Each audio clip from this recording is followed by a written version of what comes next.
नमस्कार, मैं श्रेया और आप देख रहे डिजिटल इंडिया न्यूज। बढ़ते हैं खबरों की ओर। 8 दिन की पुलिस कस्टडी में भेजे गए राजा के हत्यारोपी मेघालय के चर्चित हनीमून हत्याकांड में मृतक कारोबारी राजा रघुवंशी की पत्नी सोनम रघुवंशी और उसके 4 साथियों को बुधवार को शिलोंग के एक अदालत में पेश किया गया, जहां सुनवाई के बाद कोर्ट ने सभी 8 दिन के पुलिस कस्टडी में भेज दिए हैं। पुलिस के अनुसार इन सभी पर राजा की हत्या की साजिश रचने और उन्हें उसे अंजाम देने का आरोप है। हाईकोर्ट का प्रियंका गांधी को नोटिस। केरल हाईकोर्ट ने नव्या हरिदास की चुनाव याचिका पर कांग्रेस नेता प्रियंका गांधी को नोटिस जारी किया है। हरिदास ने वायनाड उपचुनाव में प्रियंका की जीत को चुनौती दी थी और उन पर नामांकन पत्र में महत्वपूर्ण जानकारी छिपाने का आरोप लगाया था।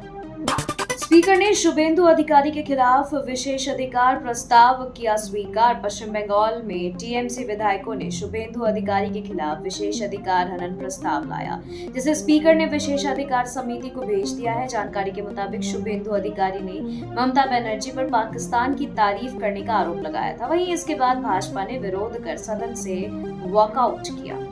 केंद्रीय कैबिनेट से झारखंड, कर्नाटक और आंध्र को सौगात। कैबिनेट ने झारखंड, कर्नाटक और आंध्र प्रदेश के 7 जिलों को शामिल करते हुए भारतीय रेल की 2 मल्टी ट्रैकिंग परियोजनाओं को मंजूरी दी, जिससे विद्यमान नेटवर्क में करीब 318 किलोमीटर की बढ़ोतरी होगी। सरकार के मुताबिक इन पहलों से यात्रा सुविधा में सुधार होगा, लॉजिस्टिक लागत घटेगी, तेल आयात में कमी और कार्बन डाइऑक्साइड उत्सर्जन में गिरावट आएगी। बता दें कि इन परियोजनाओं की कुल अनुमानित लागत 6,405 करोड़ रुपए। तेलंगाना में नए मंत्रियों के विभागों के बंटवारे पर मंथन। तेलंगाना कैबिनेट में 3 नए मंत्री शामिल किए गए हैं, लेकिन विभागों का बंटवारा बाकी है। बता दें कि मुख्यमंत्री रेवंत रेड्डी के पास अभी भी 10 से ज्यादा अहम विभाग हैं, जबकि उनकी कैबिनेट में 3 और पद खाली है। माना जा रहा है कि स्थानीय निकाय चुनावों के बाद नए मंत्री जोड़े जा सकते हैं। समाज के सभी वर्गों के उत्थान के प्रति भाजपा समर्पित, जायसवाल का बयान।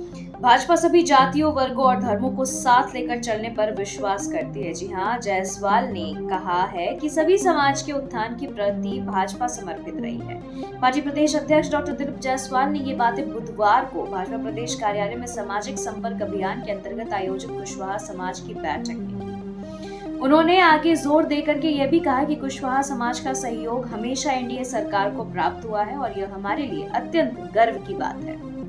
केंद्र में होगा सत्ता परिवर्तन, कद्दावर नेता ने कर दी भविष्यवाणी। समाजवादी पार्टी नेता गुलाब चौधरी ने पटना में एक प्रेस कॉन्फ्रेंस में दावा किया कि बिहार विधानसभा चुनाव से पहले केंद्र में सत्ता परिवर्तन हो जाएगा। मौजूदा एनडीए सरकार अब ज्यादा दिन की मेहमान नहीं है और देश एक बड़े राजनीतिक बदलाव की ओर बढ़ रहा है। चौधरी ने यह भी कहा कि बिहार चुनाव के बाद राज्य की राजनीति में भी एक नया चेहरा उभरेगा, जिसे जनता पूरी तरह समर्थन देगी।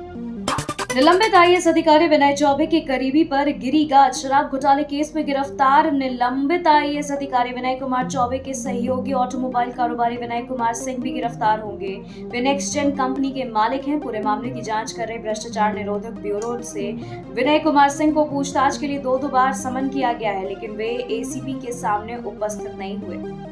जेएमएम नेता सुप्रियो भट्टाचार्य का केंद्र सरकार पर करारा हमला। पार्टी के केंद्रीय महासचिव सुप्रियो भट्टाचार्य ने मंगलवार को प्रेस वार्ता में कहा कि 2014 के चुनावी जुमलों को जनता नहीं भूली और सरकार ने इनसे मुकरने में देर नहीं की। मोदी सरकार के 11 साल पूरे होने पर उनकी उपलब्धियों की आलोचना की। सुप्रियो भट्टाचार्य ने कहा कि सरकार चुनावी वादों से मुकर गई और 111 मोर्चों पर विफल रही।